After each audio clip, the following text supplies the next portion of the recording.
नमस्कार सभी को राम राम खम्मागणी। कैसे हो सारे? एक बार पुनः सभी विद्यार्थियों का स्वागत है, अभिनंदन है। जैसा कि आप सबको विदित है कि सीईटी 10+2 के फॉर्म भरे जाने शुरू हो गए हैं और उसके साथ साथ कल जो आपने देखा था कि सीईटी की जो विज्ञप्ति है, नोटिफिकेशन है, वो अपना आ चुका है। उसमें 14 जो विभाग है उनकी भर्तियों को क्या किया गया है, शामिल किया गया है। अब विद्यार्थियों के मन में कई सारे विचार आते हैं क्योंकि इस बार इन्होंने क्योंकि पर्सनों की संख्या है वो घटा दी है। अब पिछली बार 2 बार जब आयोजन किया गया था तो 150 पर्सन पूछे गए थे, तो उसका लगभग हमने अनुमानित स्कोर निकाल लिया था कि भाई कौन सी विषय से कौन कितने पर्सन बन सकते हैं। अभी आप देख पा रहे होंगे जो अध्यापक होता है, जैसे विषय विशेषज्ञ, अगर मैं जीके करवाता हूं आपको तो मैं ये कहूंगा कि जीके का वेटेज ज्यादा रहेगा। कोई अगर अन्य अध्यापक कोई अन्य विषय करवाता है तो वो कहेगा कि इसका वेटेज ज्यादा रहेगा। अगर हम पिछला आधार माना जाए, पिछले आधार के अंदर कई अध्यापक अपने आप में सही भी हैं। हम किसी कंट्रोवर्सी में नहीं आना चाहते। मैं मेरी कह दिया ना कि अगर मैं जीके करवाता हूं तो मैं यही कहूंगा कि जीके का वेटेज है वो ज्यादा रहेगा। क्या जीके से हमारे 40% बन जाएंगे? 120% है और हमें लगभग 50 क्वेश्चन के आसपास हमारे सही होने चाहिए।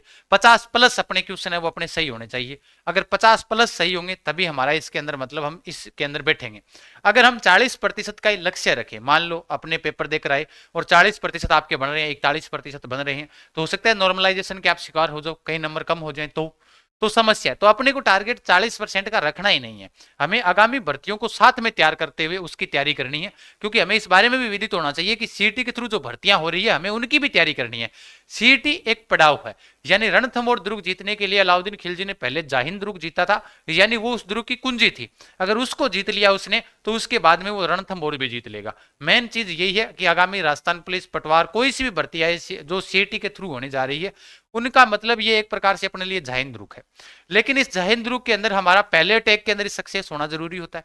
कहीं हमारा अटक कर पास हो तो फिर मुख्य परीक्षाओं में हम असफल हो जाएंगे। उस सभी के लिए आपके लिए एक वीडियो है जो रामबाण साबित होगा। अपने को अनुमानित जो स्कोर है वो हमें क्या करना है, क्या नहीं करना, कौन से टॉपिक नए हैं, कौन से पुराने हैं, नया पैटर्न बन चुका है। तो तमाम साथी एक बार इस वीडियो को जरूर सभी साथियों को शेयर कर देना, क्योंकि ये वीडियो आप सभी के लिए कारगर साबित होगा। देखिएगा, एग्जाम पैटर्न तो अपना बदल चुका है, पहली बात। दूसरी बात, सब्जेक्ट वाइज जो वेटेज है वो क्या रहेगा इस बार, अनुमानित हम कर सकते हैं। क्योंकि आप भी कहोगे कि भाई जैसे कल मैं लाइव ले रहा था, उस दौरान जब विज्ञप्ति बताई तो यही आ रहे थे कि किस विषय के कितने पर्सन आएंगे, तो उसके ऊपर एक एनालिसिस कर हम अनुमानित निकाल सकते हैं। उसके अलावा अपने पास कोई और अन्य ऑप्शन नहीं है। किस विषय का पलड़ा भारी है, 40% के लिए हमारे पास रणनीति क्या होनी चाहिए।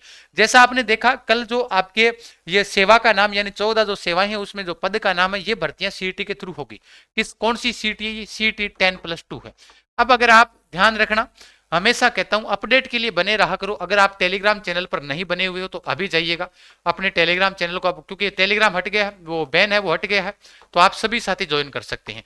अगर ज्वाइन होने के बाद में, क्योंकि इसमें आपकी कई सारी समस्याएं हल हो जाएगी, यहीं से भी हो जाएगी।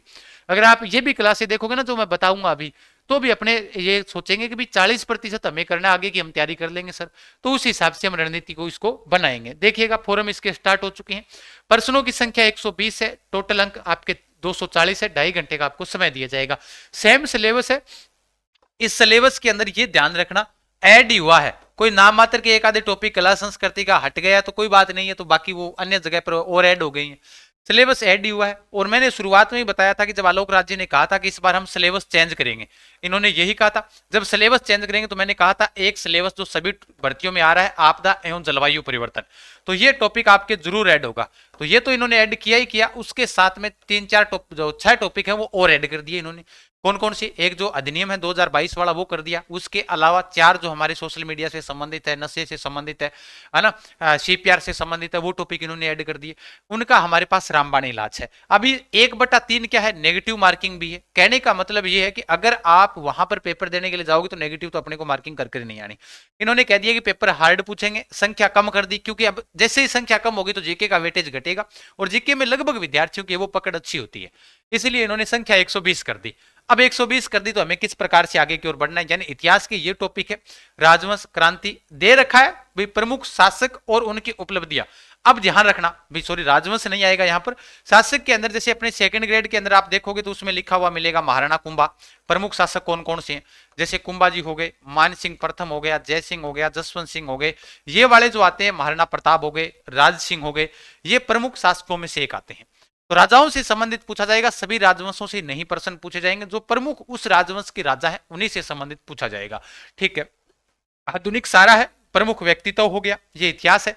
उसके अलावा कला संस्कृति के अंदर स्थापत्य कला, यानी स्थापत्य का नाम जहां पर आ जाता है ना, तो इसका मतलब ये होता है कि जो कुएं है, बावड़ी है, महल है, दुर्ग है ना, छतरियां है, महल है, तो सारी चीजें आपसे पूछी जाएगी। तो स्थापत्य कला उसे कहते हैं, चित्रकला। बाकी ये वाले टॉपिक है भाई कला यहां पर एक टॉपिक और दे रखा है प्रमुख व्यक्तित्व का, जिसमें लिखा हुआ है कला संस्कृति के क्षेत्र में प्रमुख व्यक्तित्व। तो ये टॉपिक कौन सा है? ये तो इतिहास से संबंधित है, लेकिन ये कला संस्कृति से संबंधित है। जैसे अगर उदाहरण के रूप में मैं कहूं कृपाल सिंह शेखावत, तो आप कह दोगे कि बल्लू पोट्री से संबंधित है।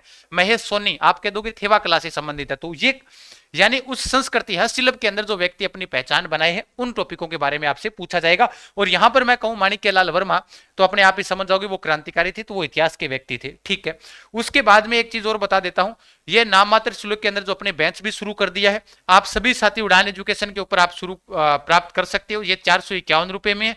और टॉपिक वाइज टेस्ट सीरीज जो हमारी इस बार सबसे बेहतरीन साबित होती है, हमेशा की बात, तो इसको भी हमने शुरू कर दिया। सर टॉपिक वाइज क्या रेट रखेगा? तो ये 99 रुपए में हमने शुरू की है। सभी विषय आएंगे, बिल्कुल आएंगे। इसका ज्यादा प्राइस हम कभी टेस्ट सीरीजों का, कोर्सों का करते ही नहीं है। वही नाम मात्र शुल्क, उसी पर आप अपनी तैयारी बेहतरीन कर सकते हो। प्ले स्टोर से उड़ान एजुकेशन ऐप डाउनलोड करें और वहां पर कोई भी समस्या है तो हेल्पलाइन नंबर पर कॉल कीजिएगा, मैसेज कीजिएगा। भारत के भूगोल में वही टॉपिक है। उसके अलावा आपदाएं और जलवायु परिवर्तन, ये वाला टॉपिक है जो नया है। अब ये टॉपिक मैंने जेल प्रेरी में करवा रखा है। आप सीधा सा जब आप सर्च करोगे ना यूट्यूब पर, लिखने की आवश्यकता ही नहीं, ये टॉपिक ही सर्च कर लेना, सबसे पहले मेरे वाला वीडियो आपको मिल जाएगा 100%। अगर ना भी मिले सेकंड, दूसरा, तीसरा मिल जाएगा। तो 3 क्लासें ली हुई है। इन तीनों क्लास की जो पीडीएफ है वो ऐप के अंदर डाल रखी है। ये बात भी ध्यान रखना, जो यूट्यूब पर करवाई थी, अगर आपको टेलीग्राम पर ढूंढने में दिक्कत आई तो। उसके अलावा इसके जो शॉर्ट नोट्स हैं वो भी ऐप के अंदर उपलब्ध है। ठीक है, जो नोट्स आएंगे इसके वो भी उपलब्ध है। ठीक है, नोट्स वाले ऑप्शन में आप जाकर देख लेना या ई बुक में जाकर देख लेना। ठीक है, बाकी भारत का भूगोल है वो मेरा करवाया हुआ ऑलरेडी, एमसीक्यू और करवा दूंगा। राजस्थान के भूगोल के ये टॉपिक है जो पहले भी चलते आ रहे थे, यही टॉपिक अब पूछे जाएंगे आपसे। उसके बाद में राजस्थान की राज व्यवस्था में और भारत का संविधान सेम ही है, दोनों का जितना पहले दे रखा था उतना ही अब दे रखा है, तो ये भी आपसे पूछा जाएगा। अच्छा, राजस्थान की अर्थव्यवस्था इंपॉर्टेंट साबित होगी सर। पर्सन कम से कम 8, 9 या 10 पर्सन आपसे यहां से पर्सन पूछे जाएंगे, क्योंकि अब जो को एक विद्यार्थी कहता है कि सर अर्थव्यवस्था पढ़े या फिर इकोनॉमिक्स के अंदर आर्थिक समीक्षा पढ़े। आर्थिक समीक्षा, अर्थव्यवस्था के अंदर जैसे टॉपिक हो जाते हैं, जैसे उद्योग, कृषि, पशुपालन, खनिज क्षेत्र, ये भी भूगोल के साथ में हम अर्थव्यवस्था के साथ पढ़ते हैं। इसमें क्या होते हैं कि खनिज के अंदर आंकड़े आते हैं, वो आर्थिक समीक्षा होती है। जो आंकड़े आते हैं जैसे पशुपालन से संबंधित पशुओं के जो आंकड़े आए, कृषि से संबंधित किस क्षेत्र के अंतर्गत सर्वाधिक है, उद्योगों में कहां से हमें कितनी आपूर्ति हो रही है, जीडीपी कितनी बढ़ रही है, प्रचलित, स्थिर, जो मैं आपको अभी इन दिनों में क्लास करवा रहा हूं वनपाल के लिए, वो क्लासें आप देखोगे तो भी आपके वहां पर आपकी आर्थिक समीक्षा 2025-26 वाली क्लियर हो जाएगी। बाकी उनका एक बड़ी मैराथन 10 घंटे की करवा दूंगा, जिससे इकोनॉमिक्स आपकी कंप्लीट हो जाएगी। जैसे कल मैंने क्लास ली थी, विभिन्न कल्याणकारी योजनाएं हैं, महात्मा गांधी जो मनरेगा है उसके तहत। अच्छा, उसके बाद में जो आपके विकसित भारत रोजगार एवं आजीविका के लिए गारंटी मिशन जो ग्रामीण क्षेत्र में चलाया, जिसे विकसित भारत जो आपके ग्रामीण क्षेत्र के अंदर चलाया गया जो मिशन था, जिसका नाम दे रखा है। ये वाले टॉपिक इकोनॉमिक्स में पिछले दिनों से मैं लगातार शाम को 9 बजे लाइव ले रहा हूं, तो आप देख सकते हो। फिर बात करें दैनिक विज्ञान, सेम ही है, पीछे वाली ही है, पर्सन वेटेज ज्यादा रहेगा। भाई देख ला, एक चीज है, कोई अगर अध्यापक करवा रहा है ना और ये भी कह रहा है कि भाई विज्ञान का वास्तविकता में ज्यादा आएंगे, विज्ञान, मैथ, रीजनिंग, बिल्कुल वो अध्यापक अपने आप में सही बोल रहे हैं, ज्यादा ही आएंगे, ये बात भी ध्यान रखना। ठीक है, उसके बाद में तार्किक विवेचना एवं गणित यानी रीजनिंग और मैथ के पर्सन लगभग ज्यादा ही आएंगे। अब कितने का आएंगे ये मैं अभी आपको बता दूंगा। अच्छा, उसके बाद सेम ये पीछे वाला ही, कोई उसमें चेंज नहीं है, ये पीछे वाली लगभग साइंस सेम ही है, कोई चेंज नहीं है, कोई ऐसा नया टॉपिक और नहीं है ही नहीं। जो प्रकाश परावर्तन, अंतरिक्ष, सूचना प्रौद्योगिकी, आनुवंशिकी सेम ही दे रखा है। उसके बाद में अगर बात करें रीजनिंग मैथ के बाद समसामयिक घटनाओं में आपके 2 टॉपिक नए जुड़े हैं, ये तो आप पढ़ ही रहे थे। देखो, राजस्थान की तो है ही है करंट अफेयर्स, राजस्थान का तो आपको पढ़ना ही पढ़ना है जो इनके बारे में दे रखा है। उसके साथ में इन्होंने एक चीज और दी है, राजस्थान राज्य एवं राष्ट्रीय कार्यक्रम नीतियां। मतलब ऊपर वाली जो चीजें हैं उसमें इन्होंने कहा कि सामाजिक, सांस्कृतिक, प्रौद्योगिकी, भौगोलिक, ये वाली जो चीजें हैं वो राष्ट्रीय स्तर की प्रमुख समसामयिक घटनाएं हैं। मतलब राजस्थान के साथ आपको भारत का करंट अफेयर्स पढ़ना पड़ेगा। प्रसिद्ध व्यक्ति तो राजस्थान के साथ भारत के भी पढ़ने पड़ेंगे। राजस्थान राज्य व राष्ट्रीय कार्यक्रम नीतियां, मतलब भारत का भी करंट अफेयर्स आपको यहां पर पढ़ना पड़ेगा। फिर इन्होंने 2 नए टॉपिक जोड़े, जिसमें एक तो राजस्थान सार्वजनिक परीक्षा अधिनियम 2022 वाला है, जिसमें आप नकल वगैरह करते हो तो उसके ऊपर जो जुर्माना है, क्या क्या इसमें धाराएं हैं, तो वो आपको पढ़ना पड़ेगा। सर ये वाली इसके लिए आपको सीधी सी बात पीडीएफ है, वो पीडीएफ आपको नोट्स वाले ऑप्शन में निःशुल्क आपको ऐप में मिल जाएगी। ठीक है, उड़ान एजुकेशन ऐप आपके पास होना चाहिए। भी पढ़ोगे तब तो देखो सीधी सी बात है, हम इसके ऊपर मेहनत कर बेहतर तरीके से आपको डाल देंगे ताकि आप पढ़ सको। उसके बाद नागरिक कर्तव्य, मूल कर्तव्य, नैतिक मूल्य, ये पॉलिटी से संबंधित टॉपिक है, जिसमें अपने एक साथ में तो पॉलिटिक्स हो गया, साथ में अपने साइकोलॉजी से संबंधित भी ये टॉपिक है। ठीक है, जो हमारे नैतिक कर्तव्य होते हैं, नैतिक मूल्य होते हैं, वो कौन कौन से होते हैं, उनसे संबंधित एक जो अपने शिक्षण और रुचि पढ़ते हैं ना टॉपिक, उस आधार पर प्रश्न अपने से पूछा जा सकता है। अच्छा, जन स्वास्थ्य, ये नए टॉपिक जुड़े हैं आपसे। भाई मैंने जलवायु परिवर्तन को कहा था, उसके साथ साथ इन्होंने ये चीज जैसे सीपीआर वगैरह है, यानी फर्स्ट एड जिसे हम कहते हैं, जब अभी आपने परिचालक भर्ती के अंदर हमने पढ़ा था, तो सेम वही चीजें हैं। ये इसकी क्लासें ऑलरेडी मैंने ऐप में ले रखी है, और भी करवा देंगे आपको वापस से।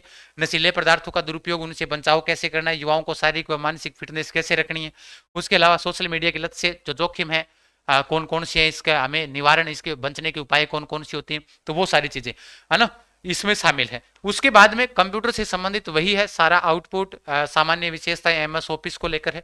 वहीं आगे बात करते हैं, लैंग्वेज दोनों है, हिंदी भी दे रखी है, वही सेम टू सेम डिट्टो है हिंदी, कोई दिक्कत नहीं है। टॉपिक जन स्वास्थ्य वाले नए हैं आपके। उसके बाद इंग्लिश लगभग सेम ही है, पूरी की पूरी वही है, सेम की सेम। अब सर हमारे लिए पढ़ते हैं तो उस दौरान आपको मैं बता देता हूं कि हमारे जो विषयवार टॉपिक वाइज कितने प्रश्न हमें देखने को मिल सकते हैं। लगभग 120 प्रश्न पूछे जाएंगे। अनुमानित आंकड़ा है जो कि मैंने लिख रखा है कि विषयवार, ना तो हमारी आलोक राज्य से कोई बातचीत हुई है, लेकिन हम अनुमान लगा सकते हैं। जो सिलेबस दे रखा है उस सिलेबस के आधार पर अनुमान लगाया जाता है कि इस सिलेबस के अंदर कितने टॉपिक दे रखे हैं, तो कितने प्रश्न पूछे जा सकते हैं। जैसे इतिहास के 6 से 7 प्रश्न अधिकतम होंगे, 6 न्यूनतम तो 7 अधिकतम होंगे। कला संस्कृति के 8 तो 9 लगभग यही है। भूगोल के 8-9 ही होंगे। राजस्थान राज्य व्यवस्था और भारत के संविधान से 9 से 10 हो जाएंगे, क्योंकि 2 विषय आ जाते हैं यहाँ पर, और दोनों को कॉमन दे रखा है उन्होंने। अच्छा, इकोनॉमिक्स को उन्होंने भूगोल के साथ नहीं दिया, तो इसका मतलब अलग से प्रश्न पूछे जाएंगे, तो 7 से 8 प्रश्न यहाँ बन जाते हैं। कंप्यूटर के भी 8 से 9, हिंदी के भी 8 से 9, और आपके अंग्रेजी के भी 8 से 9, क्योंकि ये सिलेबस ही इतना ही है।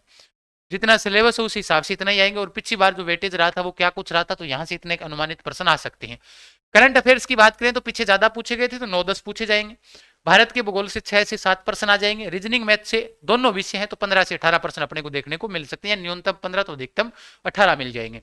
वहीं जन स्वास्थ्य की बात करते हैं कि जो आपके नए टॉपिक जुड़े हैं, तो उससे 2-3 प्रश्न तो अपने को देखने को मिलेंगे। विज्ञान सिलेबस ठीक ठाक है, तो 10 न्यूनतम तो अधिकतम 12 या 13 प्रश्न मिल जाएंगे अपने को। अनुमानित जो प्रश्नों की संख्या आप लास्ट वाले जो देखोगे ना, लास्ट वाले प्रश्नों की संख्या वो 120 ही आएगी, यानी अधिकतम उससे आसपास ही पूछा जाएगा।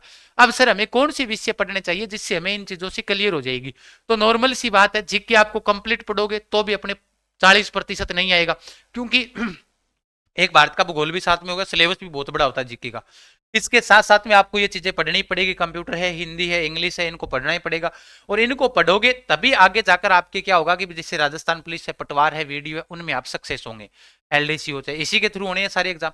सिलेबस यही आगे आना है। हो सकता है कि आगे वाले में जन स्वास्थ्य ये टॉपिक हटा दिया जाए, करंट अफेयर्स पूछे ही पूछेगा, विज्ञान लगभग आती है, जीके सभी में आता है, कंप्यूटर आता है, भाई हिंदी आती है, अंग्रेजी आती है, तो राजस्थान पुलिस में कंप्यूटर नहीं आएगा, रीजनिंग मैथ नहीं आएगा राजस्थान पुलिस में, इंडिया जीके नहीं आएगा, करंट अफेयर्स नहीं आएगा, ये जीके नहीं आएगा राजस्थान जीके, तो विज्ञान नहीं आएगी। सिर्फ राजस्थान पुलिस में हिंदी और इंग्लिश तो नहीं आती, उसके अलावा जन स्वास्थ्य ये बड़ा नहीं देगा, उसके स्थान पर उसने योजनाएं पूछ ली महिला व बच्चों से संबंधित, तो पढ़ना सारा ही पड़ेगा। एक सब्जेक्ट के ऊपर अगर मैं कहूं कि जीके पर आप सक्सेस हो जाओगे तो नहीं पास हो पाओगे, क्योंकि यहां पर पास भी हो भी गए अन्य सब्जेक्ट को थोड़ा बहुत पढ़कर तो आगे दिक्कत आएगी। सब्जेक्ट सारे पढ़ने पड़ेंगे। कम समय बचा हुआ है, अपनी तैयारी को मजबूत बनाएं। आप इन्हीं के मध्य नजर रखते हुए 2-3 चीजें हमने आपके लिए शुरू कर दी है। टॉपिक वाइज अभी हमने शुरू कर दिया, फुल टेस्ट अभी नहीं बनाएंगे, पहले टॉपिक वाइज कराएंगे कंप्लीट रूप से, उसके बाद में फुल टेस्ट करवाएंगे। तो टॉपिक वाइज यानी इसमें सभी टॉपिक क्लियर होंगे, है ना, और नए पैटर्न के अनुसार होंगे। और हमारी गारंटी रहेगी कितने प्रतिशत की, 60% की। भाई 40 तो नॉर्मल सी बात है, 40 में नॉर्मलाइजेशन में कहीं कम हो गई तो, इसलिए जरूरी है 60%। ठीक है, 60% की अपनी गारंटी रहेगी। तैयारी को अपने बेहतरीन तरीके से करना है। बाकी आप सबको मैंने बता ही दिया है। नया बेंच है वो उड़ान एजुकेशन ऐप पर शुरू है, अधिक बेंच लेंगे नहीं, एक ही बेंच कंप्लीट होता है। अगर सही ढंग से पढ़ाया जाए तो ये 451 रुपए में आपको उपलब्ध रहेगा। प्ले स्टोर से अभी डाउनलोड करिए उड़ान एजुकेशन ऐप और अपनी तैयारी के लिए मजबूत बने रहें, और टेलीग्राम के ऊपर जुड़े रहिएगा। सभी साथी है वो इस वीडियो को, सेशन को लाइक और शेयर जरूर कर देना, ताकि आप सभी साथियों को फायदा मिले। धन्यवाद। खम्मागणी, राम राम सा, राधे राधे।